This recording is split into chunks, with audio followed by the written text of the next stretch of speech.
حدیث صحیح سے صحیح تر ہمارے سامنے آ سکے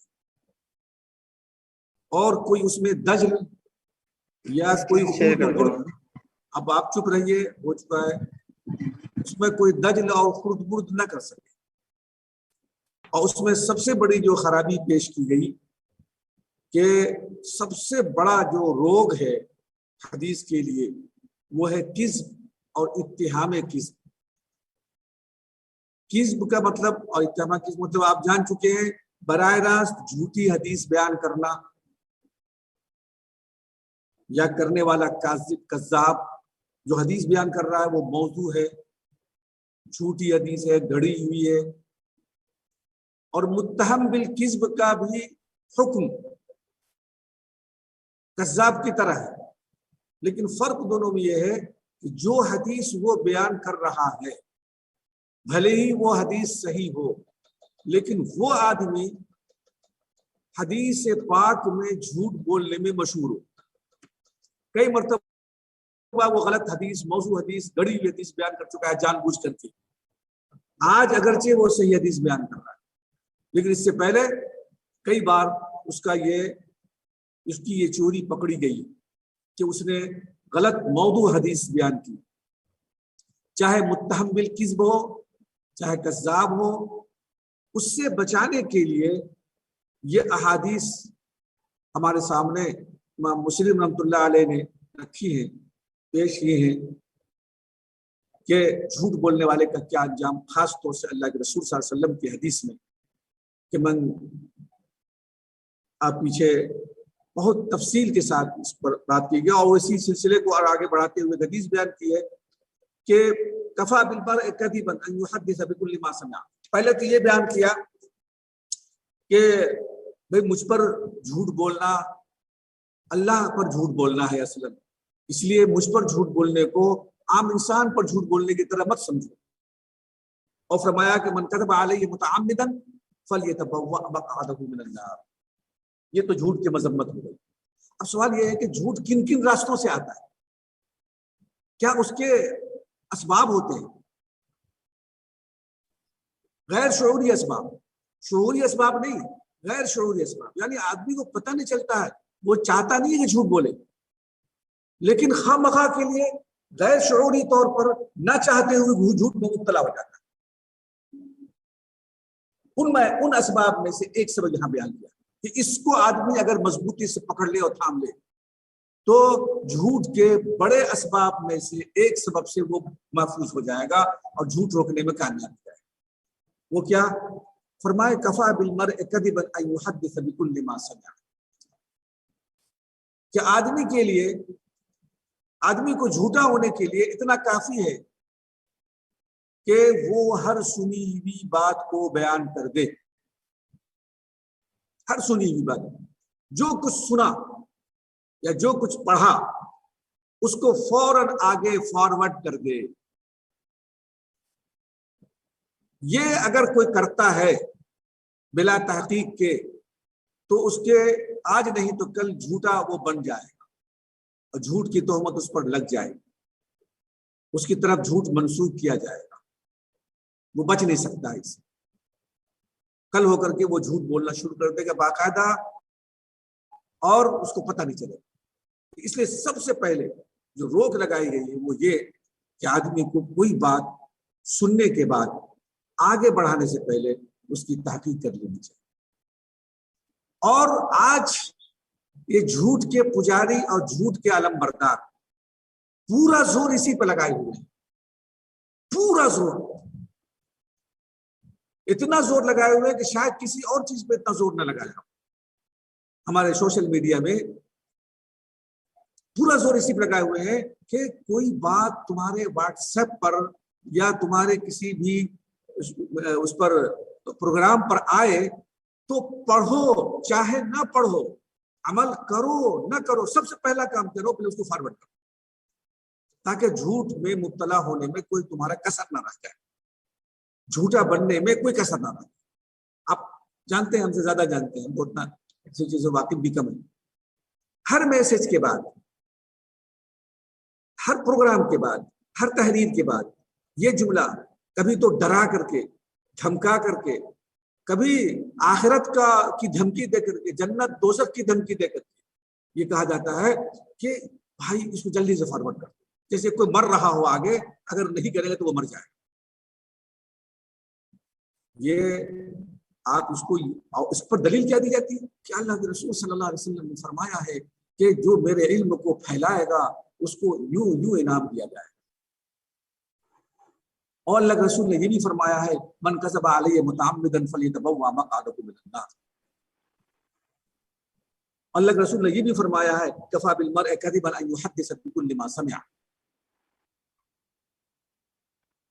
فارورڈ کیجئے، پھیلائیے علم کو، کون روکتا ہے؟ علم ہو تو صحیح علم تو ہو، آپ پہلے اس کی تحقیق کیجئے. اور آج کل کے زمانے میں تحقیق کرنا بھائی میری کوئی مشکل نہیں کہ قرآن کی وہ آیت بالکل 100% صادق آ رہی ہے ہم لوگوں پر، جو آیت اللہ تعالیٰ نے منافقین کے لیے کہی تھی. وَإِذَا جَاءَهُمْ أَمْرٌ مِّنَ الْأَمْنِ أَوِ الْخَوْفِ أَضَاعُوا بِهِ. فَإِذَا جَاءَهُمْ أَمْرٌ مِّنَ الْأَمْنِ أَوِ الْخَوْفِ أَضَاعُوا بِهِ أي أشاعوا بِهِ.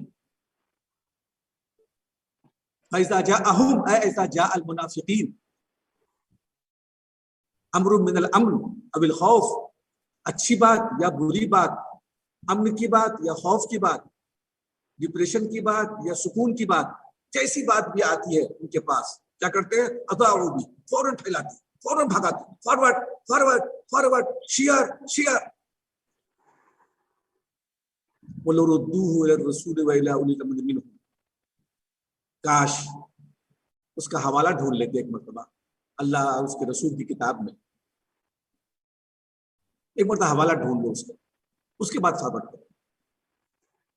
باقاعدہ لوگ اس پر بیٹھے ہیں، لاکھوں کروڑوں آدمی بیٹھے ہیں کہ جھوٹ کو بڑھاؤ اور لوگوں سے کہو فارورڈ کرنے کے لیے، تاکہ حدیث کے متعلق اور دین شریعت کے متعلق جھوٹی بات اتنی پھیلا دی جائے عوام میں کہ سچ سے جھوٹ کا نکالنا اور سچ اور جھوٹ میں تمیز کرنا ہی مشکل ہوتا ہے.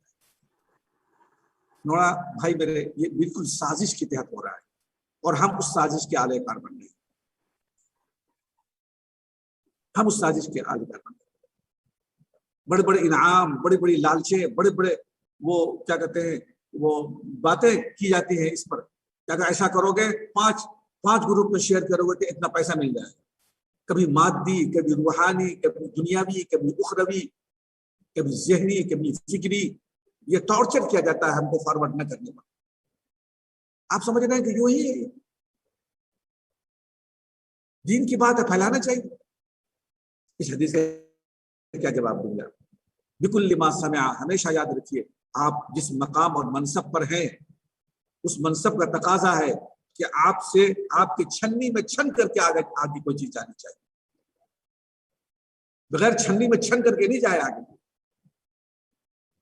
اگر غلط نکلے تو بھیجنے والوں کو ڈانٹیے، آپ تم کو کہاں سے یہ بات ملی. اس لیے ہمارا فرض ہے، ہم نے یہ بات ذہن میں آئی کہ ہم لوگ اس کے شکار ہو رہے ہیں، اعلی کار بن گئے. دوسری حدیث میں بھی یہی بات بیان کی گئی، تیسری حدیث میں بھی یہی بات بیان کی گئی ہے. اس کے بعد ایک اور حدیث ہے کہ لیس یسلم رجل حدث بكل ما سمع. ایک بات یہ مضمون آ گیا، ولا یکون اماما ابدا. یہ دیکھیے کمال ہو گیا. ارے سچا ہونا تو بہت اچھی بات ہے، آپ کسی بڑے عہدے پر، منصب پر، مقتدا کے عہدے پر، اقتدا کے عہدے پر آپ کبھی فائز نہیں ہو سکتے. لوگ مانیں گے نہیں. زبردستی ووٹنگ کرا کر کے، الیکشن کرا کر کے آپ بھلے ہی ووٹ حاصل کر کے کہیں کے صدر اور سیکرٹری بن جائیے گا، لیکن لوگ آپ کو مقتدا تسلیم نہیں کریں گے، امام تسلیم نہیں کریں گے، اپنا رہنما نہیں مانیں گے، دل سے آپ سے رہنمائی نہیں لیں گے. آپ مہدی نہیں ہیں، مہدی نہیں ہے تو امام بھی نہیں. ہدایت یافتہ نہیں. مہدی سے مراد وہ نہ لے لیجیے گا، امام مہدی. مہدی سے مراد آپ ہدایت یافتہ نہیں. آپ سے جو چشمہ پھوٹے گا وہ گندا چشمہ نکلے گا، غلط نکلے گا، بدبودار. کیوں؟ اس لیے کہ آپ میں توازن نہیں ہے اچھے برے کی تمیز کرنے کی. آپ کے اندر صلاحیت نہیں ہے. کیوں؟ اس لیے کہ آپ ہر خس و خاشاک کو سن کر کے آگے بڑھاتے ہیں. آپ امام کے عہدے پر ہیں، مقتدا کے عہدے پر ہیں. منصب امامت بہت اہم، امامت یہ مسجد کی 2 رکعت کے امام نہیں مراد ہے، وہ بھی معزز ہے ہمارے نزدیک، لیکن امامت سے مراد قوم کی امامت، قیادت. وہ آپ کو تسلیم نہیں کریں گے لوگ اگر آپ کے اندر یہ بات پالی گئی کہ آپ بکل ما سمع پر عمل کرتے ہیں. لا یکون ابدا اماما ابدا، وہ آدمی کبھی مقتدا نہیں بن سکتا. کون؟ وہو یحدث بکل ما سمع. حدیث دیکھیے، امام مسلم رحمۃ اللہ علیہ ایسی حدیث جمع کرے. بتائیے ہمارا کیا فرض بنتا ہے؟ عوام ایسا کرے تو وہ بھی گناہ گار ہے، لیکن ہم اگر ایسا کریں، ہمارا تو مقام بہت اونچا ہے، اللہ نے بنایا ہے، ہمارے چھنی میں ہر کوئی نکل کے چلا جائے، کمال ہے. آگے والی حدیث میں بھی یہی ہے، بحسب المرء من الكذب ان يحدث بكل ما سمع. اس کے بعد والی حدیث میں لا يكون رجل اماما يقتدى به حتى يمسك عن بعض ما سمع. جب تک وہ نہیں رکتا ہے ہر خش و خاشاک کو بیان کرنے سے، اس وقت تک وہ مقتدا نہیں بن سکتا. سفیان ابن حسین کہتے ہیں کہ ایاس بن معاویہ نے مجھ سے ایک دن ایک بات کہی کہ انی اراک قد کلفت بعلم القرآن. آج کل بہت زیادہ قرآن پڑھتے پڑھاتے سنتے سناتے ہو، کیا بات ہے؟ قرآن کی طرف بہت مشغولیت نظر آ رہی ہے. کوئی اعتراض نہیں کیا تھا، استفسار. کوئی خاص وجہ ہے قرآن خاص بہت زیادہ پڑھنے کی؟ پڑھنا اچھی بات ہے، لیکن ایسے ہی پوچھ لیا کہ آج کل قرآن میں بہت مشغول ہو. کلیفہ یک لفظ کے معنی اولع، دل دادا ہونا، مشغول ہونا، انہماک کسی چیز میں ہونا. آج کل قرآن میں بہت زیادہ انہماک ہے، یعنی مسجد میں بھی اور دوسری جگہ میں بھی قرآن بہت سناتے ہو، اس کی تفسیر کرتے ہو، اس کی تفسیر میں حدیثیں بیان کرتے ہو. ظاہر بات جو قرآن کی تفسیر کی جائے گی کچھ زمانے میں تو حدیث سے تفسیر کی جاتی، یہ آج کل کی تفسیریں تھی نہیں. تو قد کلفت بعلم القرآن، بہت زیادہ قرآن کے اندر انہماک ہو رہا ہے، تمہارا ہوا ہے. ذرا کوئی سورہ پڑھ کر کے مجھے اسے تفسیر کر کے بتاؤ کہ تم کیسی تفسیر کرتے ہو. فقرأ علی سورۃ وفسر حتی انظر فیما علمت. تم ایک سورہ پڑھ کر کے اس کی تفسیر کرو تاکہ میں دیکھوں کہ تم کو کیا معلومات ہے اس قرآن کی آیت کے بارے میں، کتنی تم کو پہنچ ہے. قال ففعلت، میں نے حکم کی تعمیل کی. سفیان کہتے ہیں کہ میں نے حکم کی تعمیل کی اور ان کو ایک سورہ یا کوئی آیت پڑھ کر کے سنائی اور اس کے بعد اس کی تفسیر کی. اور تفسیر کرنے میں ظاہر بات ہے حدیثیں بیان کرنی پڑتی تھی، حدیثیں بیان کی میں نے. اس کے بعد انہوں نے فرمایا قال علی احفظ علی ما اقول لک، میری بات کو غور سے سنو اور اسے محفوظ کر لینا.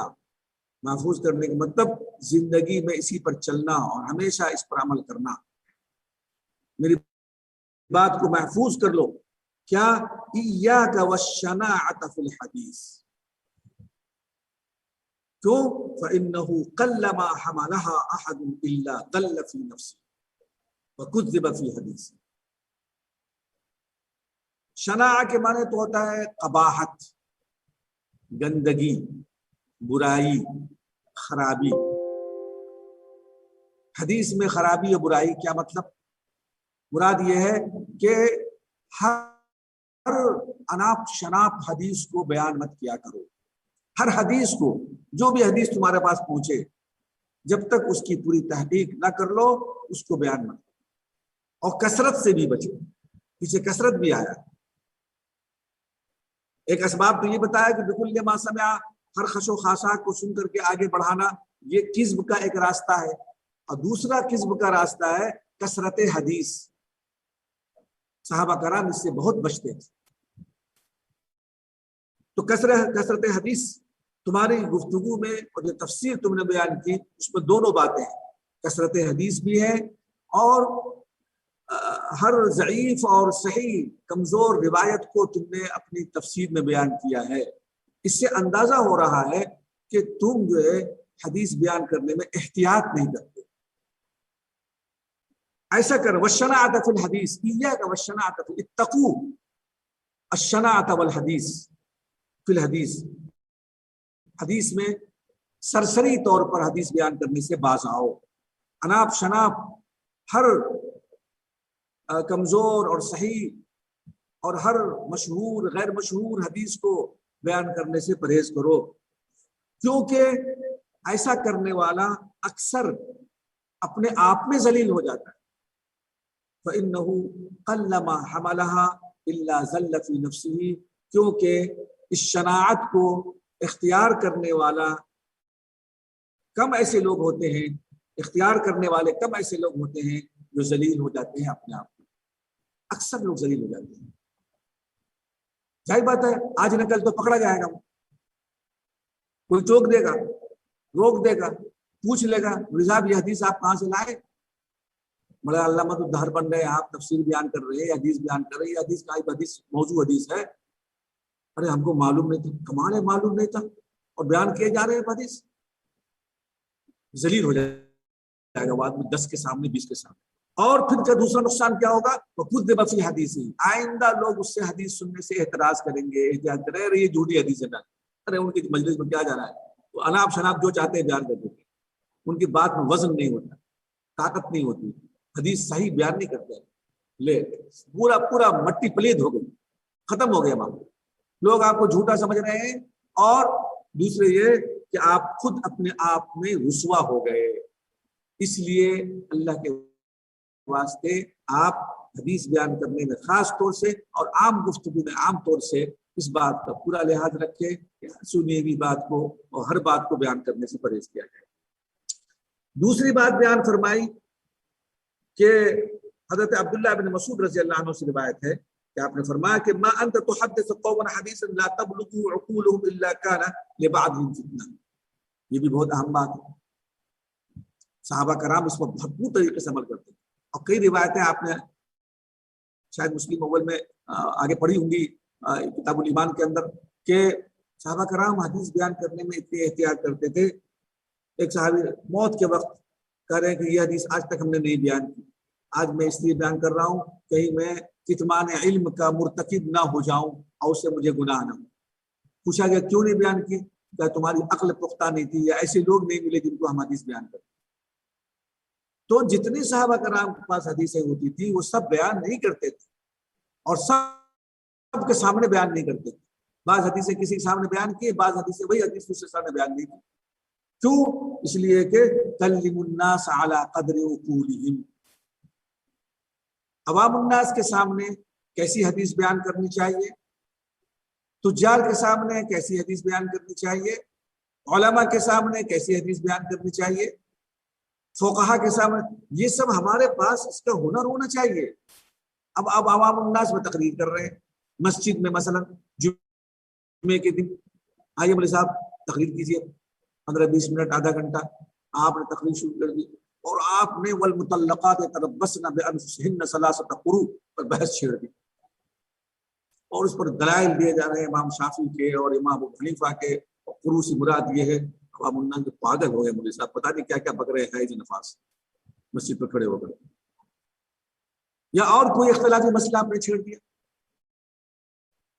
جو بالکل عوام کے سامنے نہیں جانے چاہیے. نہیں جانے چاہیے مطلب یہ کتمان علم نہیں، وہ ان کی عقل اس کو برداشت کرنے کے قابل نہیں. وہ بدگمان ہو جائیں گے علماء سے، وہ بدگمان ہو جائیں گے شریعت سے، یقین ان کا گھٹ جائے گا. یعنی اتنا زبردست تو اچھا بھلے نہ کرے یہ کام، اپنے کنارے رہے. اسی لیے فرمایا حضرت عبداللہ بن مسعود رضی اللہ عنہ نے کہ ما انت تحدث قوما حدیثا، جن لوگوں کو بھی تم حدیث سناؤ، جن ایسے لوگوں کو تم حدیث سناؤ جن کی عقلیں ان تک پہنچ نہیں سکتی، اس کے معانی تک، اس کے مفہوم تک، اس کی تاثیر تک، وہ کان لبعضهم فتنہ، وہ بعض لوگوں کے لیے یا کچھ لوگوں کے لیے باعث فتنہ ہو جائیں گے. بجائے باعث ہدایت ہونے کے وہ حدیث ان کے لیے باعث فتنہ بن جائیں گے، گمراہی کا سبب بن جائیں گے.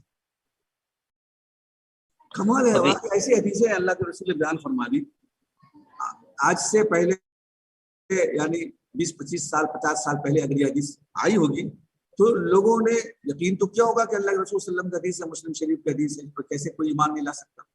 لیکن جو عینی مشاہدہ اس حدیث کا اب ہمیں ہو رہا ہے، عینی مشاہدہ، فرمایا حضور صلی اللہ علیہ وسلم نے، لوگوں سیکون فی آخر امتی اناس، ایک زمانہ آئے گا کہ میری امت کے آخری دور میں کچھ لوگ ایسے پیدا ہوں گے یحدثونکم بما لم تسمعوا انتم ولا آباؤکم، ایسی ایسی حدیثیں تم کو سنائیں گے کہ نہ تم نے سنا ہوگا نہ تمہارے باپ نے سنا ہوگا، انوکھی انوکھی حدیثیں۔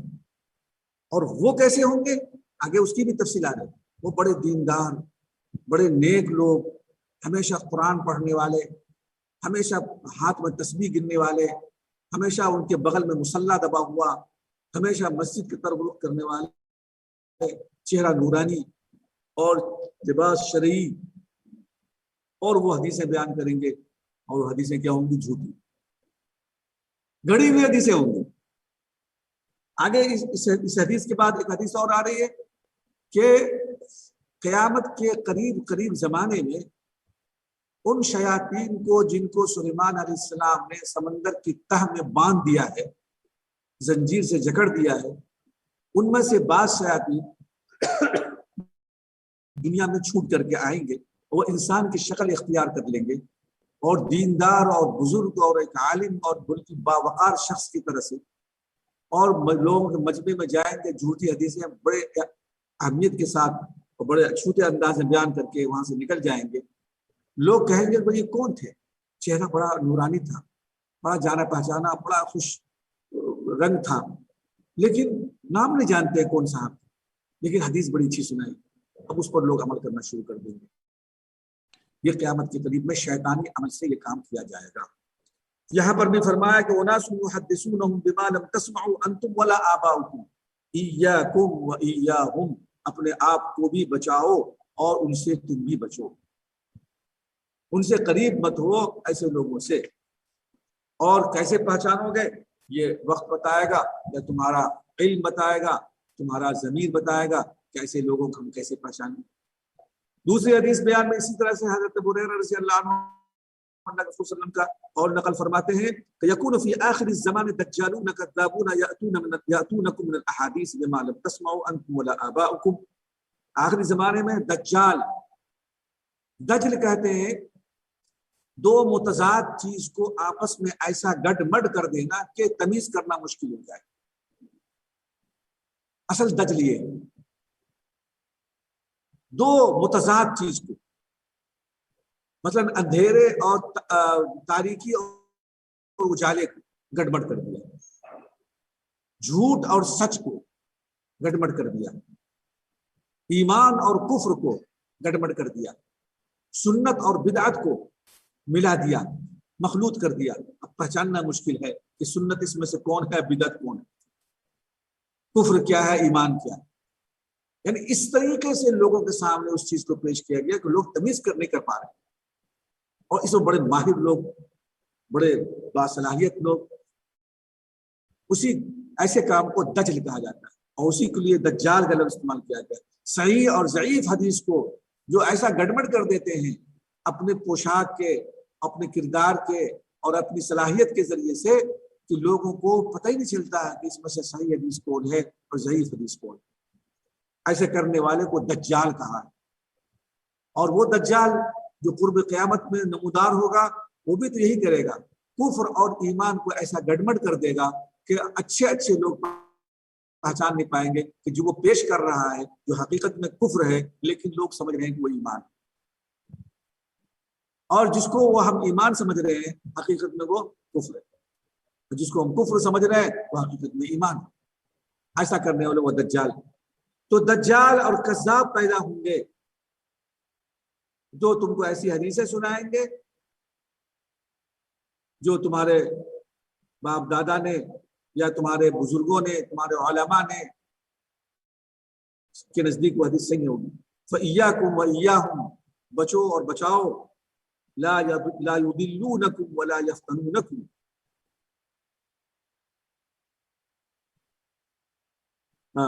لا یضلونکم ولا یفتنونکم، اس بات سے بچو اور بچاؤ کہ وہ تم کو گمراہ نہ کر دیں اور تم کو فتنے میں مبتلا نہ کر دیں، کہ تم اس میں حدیث میں پڑھ کر کے کہیں گمراہ نہ ہو جاؤ اور اس حدیث پر عمل نہ کرنے لگو اور اس سے فتنے میں مبتلا نہ ہو جاؤ۔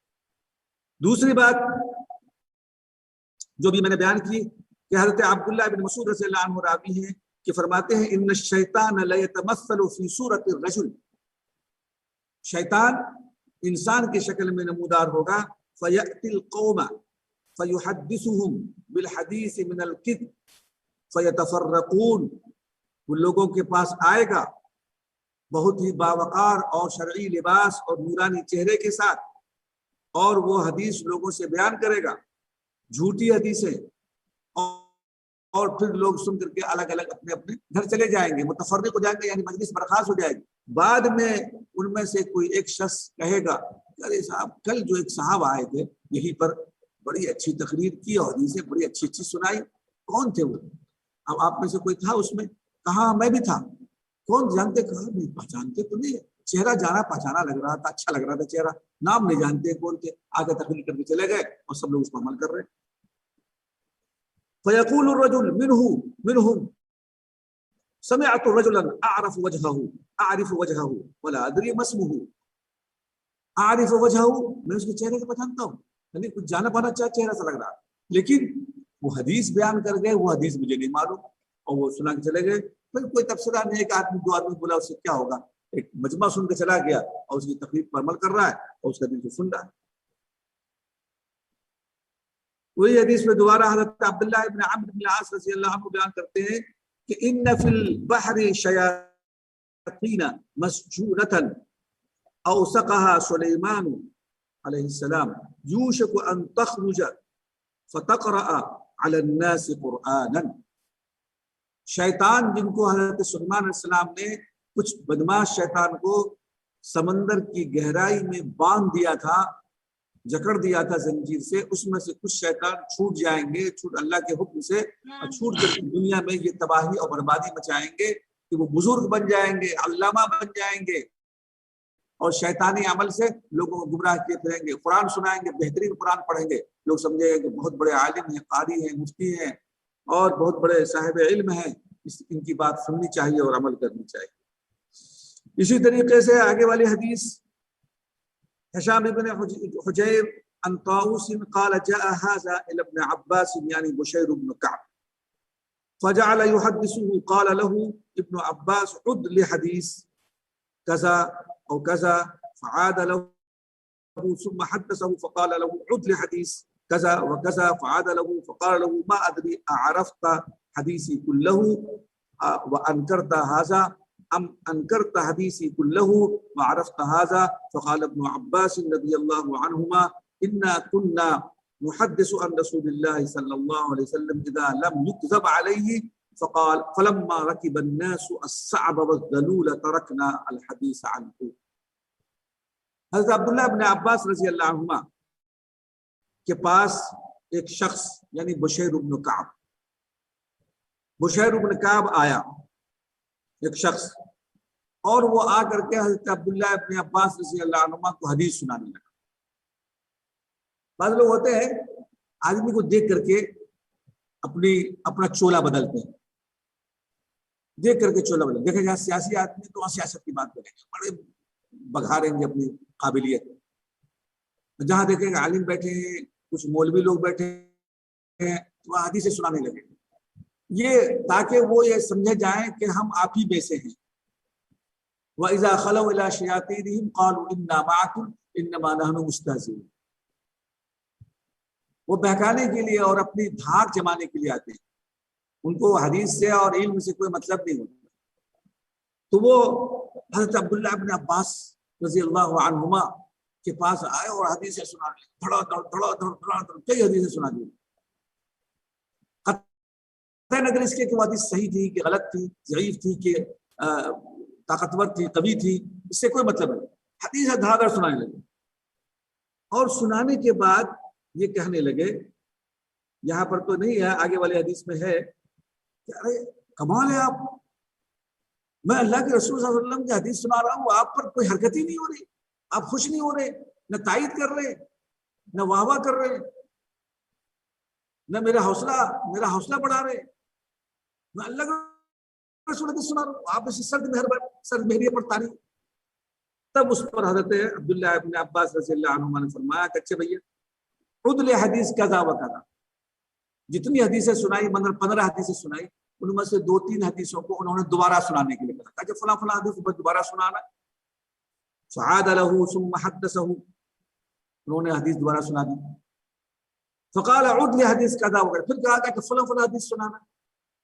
فعاد له فكذب وحدثه فقال له، اب اس کے بعد وہ خاموش ہو گیا عبداللہ ابن عباس رضی اللہ عنہ، 15 حدیث سے 2-3 حدیثیں دوبارہ سن لی، اس کے بعد خاموش بیٹھ گئے۔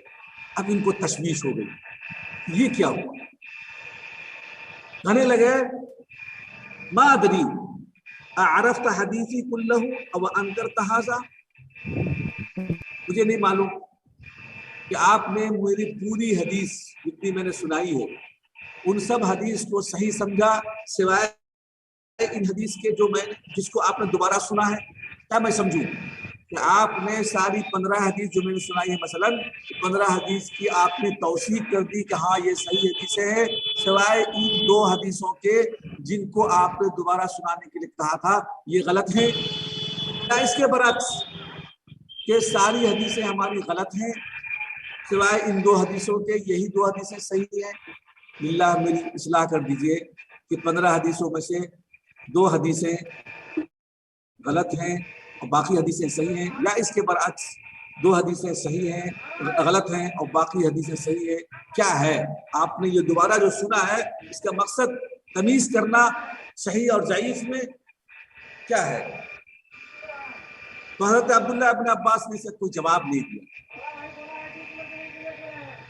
ایک دوسری بات فرمائی اور اس کے طرز اور اس کے طریقے پر آپ نے بہت سخت تنقید فرمائی۔ کہا کہ دیکھو ہم اللہ کے رسول صلی اللہ علیہ وسلم سے حدیث سنتے تھے اور اس کو اپنے ساتھیوں تک پہنچاتے تھے، کیونکہ اللہ کے رسول صلی اللہ علیہ وسلم کا حکم تھا بلغوا عنی ولو آیہ، اور یہ بھی فرماتے تھے کہ ورب سامع اوعى من کیا ہے رب مبلغ اوعى من رب مبلغ اوعى من سامع،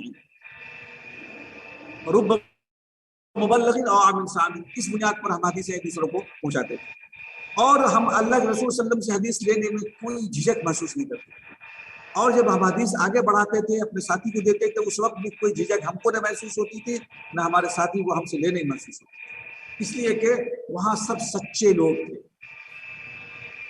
اور حدیث بیان کرنے میں اعلیٰ درجے کی احتیاط کرنے والے۔ حضرت ابوبکر حدیث بیان کم کر رہے ہیں کہ کہیں ایسا نہ ہو کہ ہم سے کوئی غلطی ہو جائے۔ حضرت انس کہتے ہیں کہ میں بہت کم حدیثیں بیان کرتا ہوں، جتنی مجھے بیان کرنی چاہیے اس سے بھی کم، تو اس لیے وہاں کوئی تردد نہیں تھی۔ لیکن جب میں نے دیکھا بعد کے زمانے میں لوگ ہر قوی اور ضعیف، صحیح اور ضعیف غلط حدیث کو بلا دھڑک بیان کرنا شروع کر دیا اللہ کے رسول صلی اللہ علیہ وسلم سے نقل کر کے، یعنی اللہ کے رسول صلی اللہ علیہ وسلم کا حوالہ دے کر، قال قال رسول اللہ صلی اللہ علیہ وسلم کذا وکذا، قال قال رسول اللہ صلی اللہ علیہ وسلم کذا وکذا، قال قال کذا وکذا۔ جب یہ حالت میں نے دیکھ لی اور لوگ اس پر نقد بھی کرنے لگے، کرے فلاں حدیث آپ کی ضعیف ہے، فلاں حدیث آپ کی موضوع ہے، تب پر ہم لوگوں نے اپنا حدیث کا انداز بدل دیا، ہم حدیث بیان کم کرنے لگے، بلکہ ترک کر دیا ہم حدیث بیان کرنا اس طریقے سے، کیونکہ ہم بھی اسی زمرے میں شمار ہو جائیں گے، کیونکہ یہاں ایک گندا پانی کا نالا چلا جا رہا ہے، اس میں اگر ہم آب زمزم بھی ڈال دیں گے تو وہ بھی گندا ہو جائے گا۔ اس لیے احتیاط یہ ہے کہ ہم اپنے آب زمزم کو بچائے رکھیں اور اس کو اپنے استعمال میں لائیں، جو اس کا قدردان صحیح ہو اس تک پہنچائے، اس گندے پانی کے نالے میں اس کو نہ ڈالیں۔ اس لیے ہم نے حدیث بیان کرنا اور سننا اہتمام کم کر دیا، لہذا تمہارے اس عمل سے ہم پر کوئی اثر پڑا نہیں ہے کہ تم نے جو دھڑا دھڑا کر کے 15 حدیثیں سنا دی تو سمجھے کہ ہم تم کو محدث کی سند دے دیں اور تم کو بہت بڑا محدث اعلان کر دے، جس کی توقع ہم سے مطلب۔ حضرت عبداللہ ابن عباس رضی اللہ عنہ بیان فرماتے ہیں کہ ہم اللہ کے رسول صلی اللہ علیہ وسلم سے حدیثیں بیان کرتے تھے اذا لم یکتب علیہ فلما رکب الناس الصعب والذلول. صعب والذلول کا مطلب یہ ہے، یہ ایک محاورہ ہے، جب لوگ اڑیل اور سیدھے گھوڑے کی سواری کرنے لگے. رکب الناس الصعب، الصعب الفرس الصعب یا الجمل الصعب، اڑیل سواری یعنی بدماش جو بڑی مشکل سے قابو میں آتا سوار کے، اور الذلول سدھایا ہوا تابع فرما بردار. لوگ جو سواری کرتے ہیں تو بھی دیکھتے ہیں کہ اڑیل گھوڑا نہ ہو، بدماش گھوڑا نہ ہو، اچھا تابع دار ہو، فرما بردار ہو، تاکہ راستے میں پریشانی نہ ہو. دیکھ بھال کر کے لوگ سواری اختیار کرتے ہیں. ہم بھی گاڑی میں بیٹھتے ہیں، ٹیمپو پہ جاتے ہیں تو دیکھتے ہیں سیٹ پر ٹھیک ٹھاک ہے کہ نہیں، اور دیکھتے ہیں کہ وہ پیسنجر ہے، اگر بس میں بیٹھ کے جاتے ہیں پیسنجر ہے کہ لوکل ہے کہ ایکسپریس ہے، یہ سب دیکھتے ہیں. اور اندھا دھن اگر کوئی سواری پر اختیار کرنے لگے تو سواری کی اہمیت گھٹ جاتی. تو یہاں پر یہ مثال دے کر کے، یہ تعبیر اختیار کر کے اس طرف اشارہ کر دیا ہے کہ لوگ جب ہر جھوٹی اور صحیح حدیث، غلط اور ضعیف حدیث بیان کرنے لگے بے دھڑک، کوئی تمیز، کوئی چھان پھٹک نہیں، کوئی اس میں کیا کہتے ہیں کوشش نہیں کرتے اس کو اچھے اور برے سے تمیز کرنے کی، تو پھر کیا کیا ترکنا الحدیث عنہ، پھر ہم نے جو ہے حدیث بیان کرنا ہی چھوڑ دیا عام طور پر عوام الناس کے سامنے. دوسری حدیث میں انما كنا نحفظ الحدیث والحدیث يحفظ عن رسول اللہ صلی اللہ علیہ وسلم، ہم لوگ حدیث کی حفاظت کرتے تھے اور اللہ کے رسول صلی اللہ علیہ وسلم کی حدیث کی حفاظت کی جانی چاہیے جو آپ سے ثابت شدہ حدیثیں ہیں صحیح طور پر، ان کی حفاظت یحفظ عن رسول اللہ، حدیث ثابت کی جانی چاہیے حفاظت.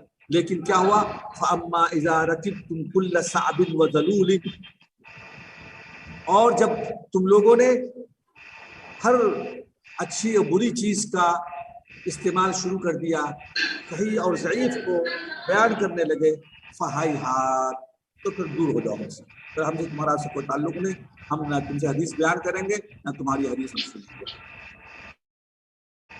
اس کے بعد پھر فرمایا، وہی مضمون چل رہا ہے کہ حضرت عبداللہ ابن عباس رضی اللہ عنہ فرمایا کہ فجعل يحدث ويقول قال رسول اللہ صلی اللہ علیہ وسلم قال رسول اللہ صلی اللہ علیہ وسلم. یہ وہی بشیر ابن کعب کا واقعہ جو میں نے ابھی نقل کیا آپ کو. وہ آ کر کے حضرت عبداللہ ابن عباس رضی اللہ عنہ قال رسول اللہ صلی اللہ علیہ وسلم قال رسول اللہ صلی اللہ علیہ وسلم عن رسول اللہ صلی اللہ علیہ وسلم کہنے لگے. فجعل ابن عباس لا يأذن لحدیثه، یأذن ادنا یأذن میں نے کان لگا کے سننا، غور سے توجہ سے سننا.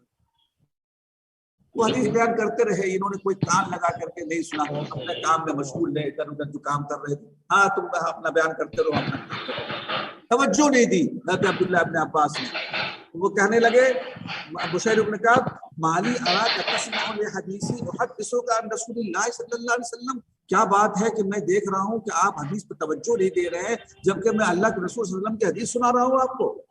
انہوں نے کہا لا تسمعوا. فقال ابن عباس انا كنا مرة اذا سمعنا رجلا، ایک مرتبہ ہم لوگ ایک آدمی سے حدیث سن رہے تھے، وہ کہہ رہا تھا رسول اللہ صلی اللہ علیہ وسلم ابتدرته ابصارنا واسقينا اليه باذاننا. جب ہم لوگ ایک زمانے میں اللہ کے رسول صلی اللہ علیہ وسلم کی حدیث سنتے تھے، لوگ پروانہ وار ان پر ٹوٹ پڑتے تھے، ارے حدیث بیان کریں، چلو بھائی چلو حدیث بیان کریں. کوئی بھی ہم میں سے حدیث سنانے بیٹھ جاتا تھا تو سب لوگ اپنا کام چھوڑ کر کے وہاں جمع ہو جاتے تھے حضور کی حدیث کی عظمت میں اور اس کو لینے کے لیے. لیکن کیا ہوا ابتدرت ہو ابصارنا، ہماری نگاہیں اٹھ جاتی تھی، ہمارے کان جھک جاتے تھے. فلما رکب الناس الصعب والذلول، جب لوگ گندگی میں پڑ گئے اور ہر جھوٹی صحیح حدیث بیان کرنے لگے، لم نأخذ من الناس الا ما نعرف، تو ہم وہی حدیث ان سے لیتے ہیں جو حدیث ہم جن کو پہچانتے ہیں یا جو ہمارے نزدیک محقق ہوتی ہیں.